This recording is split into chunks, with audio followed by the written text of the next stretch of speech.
తర్వాత practical techniques to overcome fear. Power breathing, 4 seconds inhale, 4 seconds hold, 4 seconds exhale. 2 minutes heart rate slow, brain calm అయిపోతుంది. తర్వాత positive visualisation. Close eyes, imagine exam హాల్లో కామ్గా కూర్చొని answers కాన్ఫిడెంట్లీగా రాస్తున్నారని మైండ్ని pick చేయడం, body com అవ్వడం, కొంచెం కాన్ఫిడెన్స్ అండ్ కంట్రోల్ వస్తుంది ఇలా చేయడం వల్ల. తర్వాత రైట్ అండ్ రిలీజ్. ఎగ్జామ్ ముందు 5 మినిట్స్ నోట్బుక్లో నా ఫియర్స్ అని ఒక పేపర్లో రాసుకొని అది క్లియర్ చేసేయండి. అంటే సబ్కాన్షియస్ మైండ్కి ఒక బర్డెన్ రిలీజ్ అవుతుంది. తర్వాత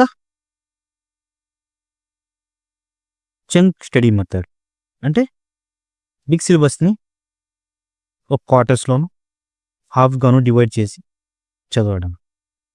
ఎగ్జాంపుల్, ఒక చాప్టర్ని 4 పార్ట్స్గా డివైడ్ చేసి ప్రిపేర్ చేయడం. అంటే ఆల్మోస్ట్ మనం స్ట్రెస్ అయిపోతుంది స్మాల్ పోర్షన్స్ కాబట్టి. Anchor confidence. ఎగ్జామ్కి ముందు మిర్రర్లో చూసి చెప్పండి, నేను ప్రిపేర్ అయ్యాను, నేను క్యాపబుల్ అని, I'm going to do this అని. This reduce negative self talk.